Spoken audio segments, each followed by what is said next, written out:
Seperti yang saya sering cerita kalau ngaji, ngatur kiai itu dosa. Tapi karena saya niat baik, sama-sama ngaji, jadi temanya bebas, waktunya juga paling lama saya ngaji paling 20 menit sampai 30 menit. Sesi jawab, tanya jawab hanya 2 pertanyaan. Tidak boleh bantah, yang punya diri saya kok diatur. Ini semakin lama Anda ngatur saya semakin dosa, karena ngatur orang itu tidak baik. Apalagi ngatur kiai itu tambah tidak baik lagi. Iya toh, misalnya saya ke Jakarta nih pun Pak Martinus, Pak sini ya belum mesti bisa. Jadi ya sama-sama gak mesti bisa kan.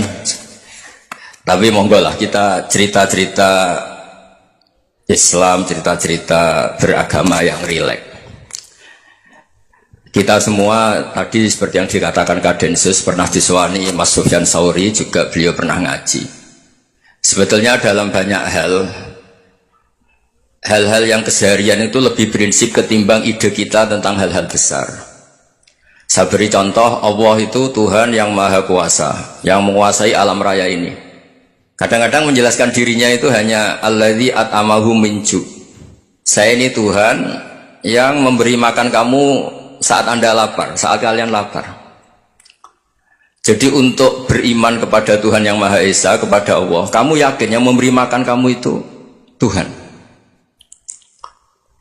Apapun kecewanya Anda terhadap tetangga, terhadap negara, terhadap mertua, terhadap istri, itu kecewa Anda tidak akan mati. Tapi kalau tidak makan itu mati. Jika Allah mensifati dirinya kadang pakai keseharian, alladzi at'amahu min ju'. Tuhan itu siapa? Yang memberi makan kamu ketika lapar. Tapi kamu untuk syukur itu nunggu punya istri cantik, neriman, gampang diatur, membolehkan poligami. Terus 4 istri itu neriman semua, loyal semua. Itu sombong betul. Mau syukur saja kok repotnya seperti itu. Jadi mau syukur ya ada makanan dimakan gitu. Kalau ngantuk ya tidur. Ayatnya wa min ayatihi manamukum billaili wan nahar. Maksud ayat Allah itu tidur. Nah, keangkuhan-keangkuhan ini yang menjadikan kita itu jadi repot hidup. Wong untuk syukur kok nunggu tadi. Mertua baik, tetangga baik, istri baik. Apa saja di sekelilingnya harus baik.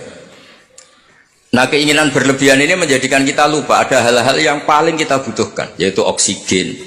Kita boleh nempat di buminya Allah. Alladzi ja'ala lakumul ardo firasya. Bumi kamu tempati enak. Coba kalau gempa. Apa artinya istri 4 cantik semua kalau pas digoyang apa? Gempa. Apa artinya kamu jabat? Entah apa saja jabatannya. Kalau bumi likuifaksi, habis kamu. Kiai meskipun dai kondang umatnya jutaan, kalau likuifaksi di panggung hancur. Tapi nikmat-nikmat yang disebut Allah, kita kaji keseharian. Alladzi ja'ala lakumul ardo mahda.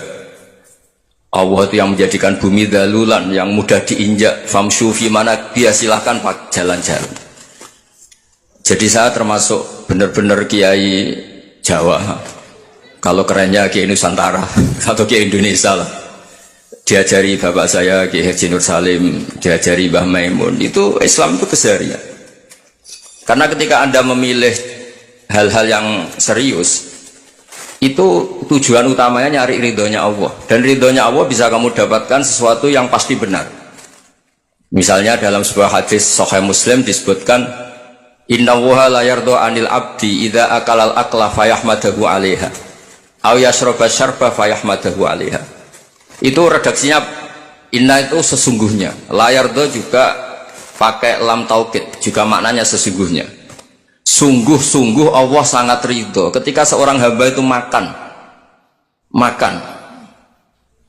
ketika sesuap nasi dia muji Allah, ketika minum seteguk nasi dia muji Allah. Itu kalau orang diridhoni Allah itu wali betul. Itu untuk jadi wali itu gampang. Kamu makan ridho, kamu ninjak buminya Allah ridho seneng, kamu hidup keseharian aman seneng. Nah ini supaya sampean kita semua lah, kita semua ngaji betapa panduan Rasulullah untuk menggapai ridho Allah itu banyak yang keseharian sekali.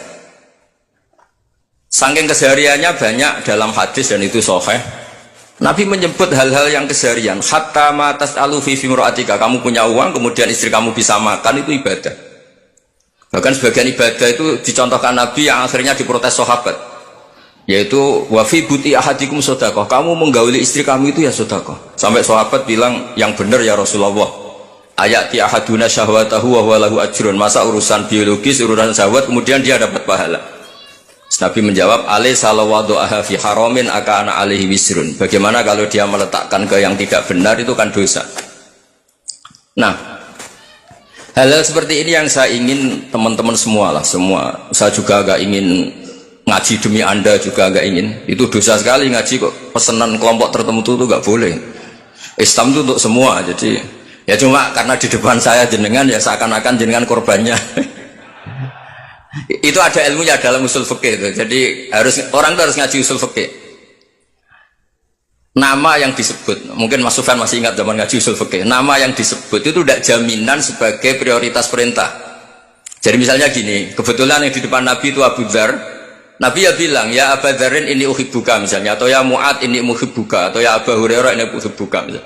Banyaklah riwayat yang Nabi nyebut ya Abu Dzarin, ya Mu'ad, ya Abu Hurairah.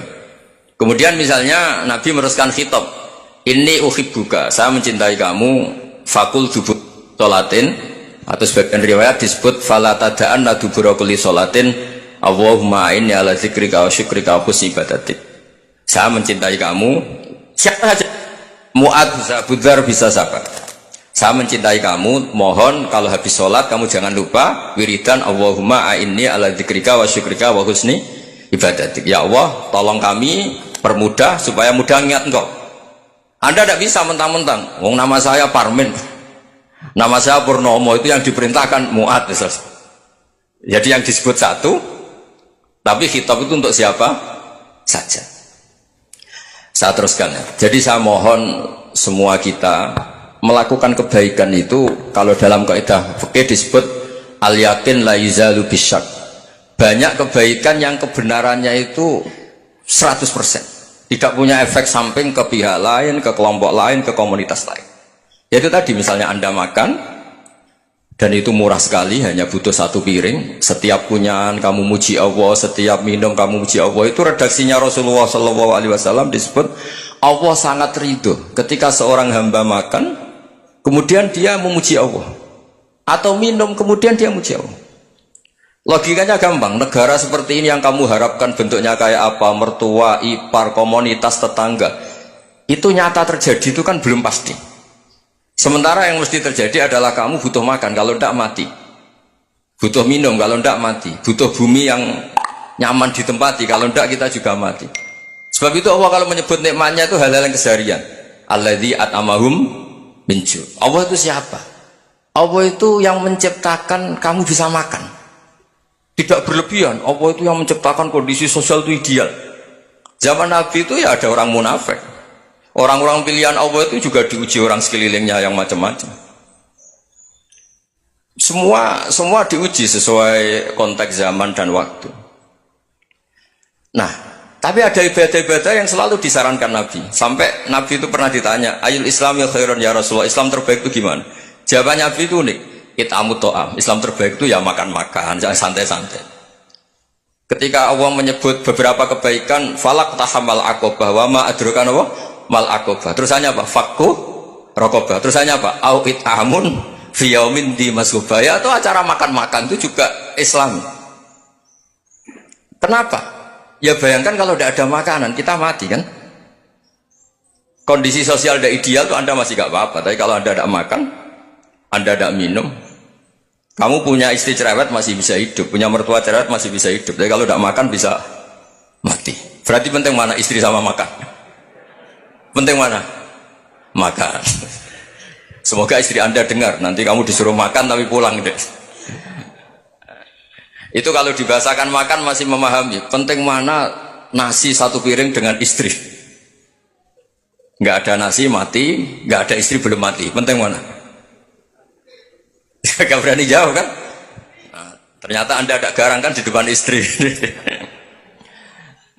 Jadi saya mohon lah, mungkin Mas Sufyan Sauri tadi yang bisa bantu lah, teman-teman tuh ngaji yang keseharian saja, karena kita nyari ridha Allah itu berdasar firman Allah, dan firman Allah itu menyebut keseharian tuh riang gampang. Yaitu tadi misalnya wa min ayatihi manamukum bil laili wan-nahar. Termasuk ayat-ayat Allah itu kamu tidur. Maka dulu itu ada guyonan, ada tokoh Mu'tazilah, kelompok dalam Islam yang berpikir manusia itu bisa menentukan ikhtiarnya sendiri. Karena saya bisa duduk, duduk, ingin berdiri, berdiri. Karena kelompok ini nggak terima kalau semua kehendak Allah, nanti bagaimana kalau semua kehendak Allah kok ada hisab ya, ada sanksi. Lucunya itu dia akhirnya, ini cerita ya, mencintai seorang perempuan cantik sekali. Dan itu dia menjadi ahli sunnah itu oleh hal-hal yang sepele. Karena istrinya cantik, ya namanya suami istri hubungan intim. Terus ditanya, Mas masih ingin lagi? Masih. Silahkan diulang lagi. Wah ya tidak bisa. Katanya manusia bisa menentukan yang diinginkan. Itu tobat itu. Itu nggak bisa ditobatkan Mas Sufyan Ats-Tsauri. Orang cantik yang mudah nobatkan orang itu orang cantik. Segampang itu. Akhirnya kita tahu, makanya kalau dalam kitab hikam itu disebut al-aqil mayakul madza yaf'alu wa hubi wal ghafil mayakul madza af'al.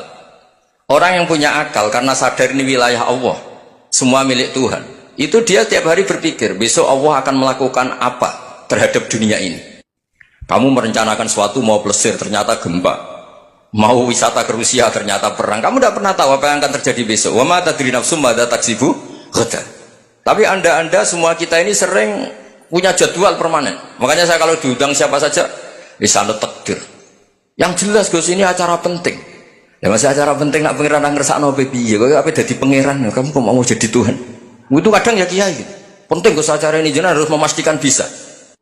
Loh kamu itu yang ngajarin tauhid, sesuatu itu biadillah kok bilang-bilang apa pasti. Kalau maksa terus tak tobatkan loh kamu kata saya. Ya kalau gitu Gus bilang insya Allah. Wah itu hati saya, fisik saya, roh saya sudah bilang insya Allah. Tidak usah kamu latih kata saya.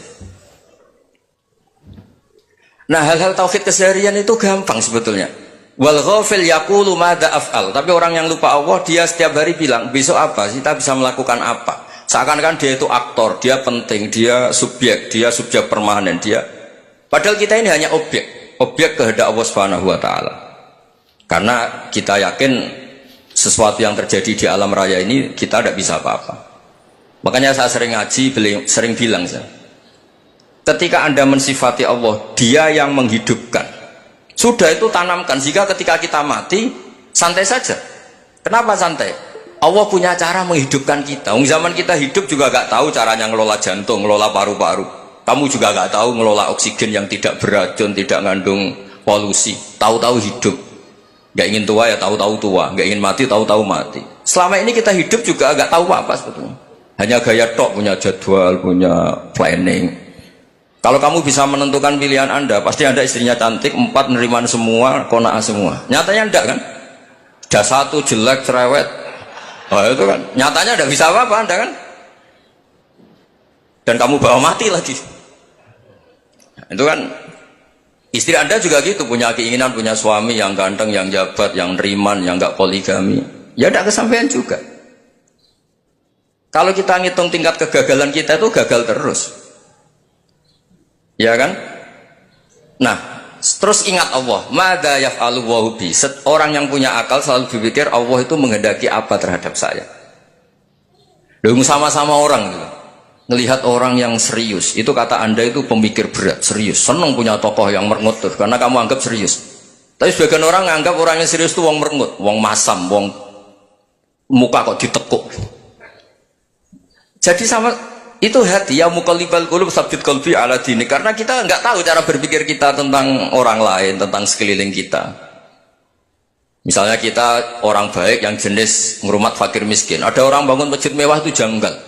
Apa artinya masjid mewah kalau banyak orang kelaparan? Tapi kalau yang jenis pendidikan, apa artinya masjid mewah kalau tidak bisa ngaji? Nanti yang jenis infrastruktur, apa artinya ini kalau semuanya punya sudut pandang yang berbeda-beda. Dan Islam mengapresiasi semua kebaikan. Tapi katakan semua kebaikan itu adalah kehendak Allah Subhanahu wa taala. Karena apapun baik anda itu pakai fasilitas yang diberikan oleh Allah Subhanahu wa taala. Sehingga ini yang disebut qulillah tsumma darhum fi khawdihim yal'abun. Ya kembali tadi ke tema-tema bahwa keseharian anda ini sudah islami. Saat anda tidak bisa melakukan apa saja, Saya sering ada jenazah, biasanya kalau tetangga meninggal saya sering disuruh ngelepas. Saya bilang orang ini baik, karena sering ngelamun di rumah, sering nganggur di rumah. Ditanya sama anaknya, kenapa Gus nganggur baik? Ya kalau dia nganggur artinya juga gak berbuat sesuatu yang maksiat kan? Iya kan? Orang nganggur di rumahnya ya tidak bunuh orang, tidak maling, tidak korupsi, ya namanya nganggur di rumah. Lah cuma istri cara pandang nganggur gak menghasilkan uang gitu. Tapi juga gak menghasilkan kriminal kan? Jadi sebenarnya Islam itu, makanya kalau sampai ngaji usul fikih itu ada kitab usul fikih namanya Lubul Usul, itu terkenal sekali di pesantren itu. Itu kalau ngapresiasi keseharian itu luar biasa.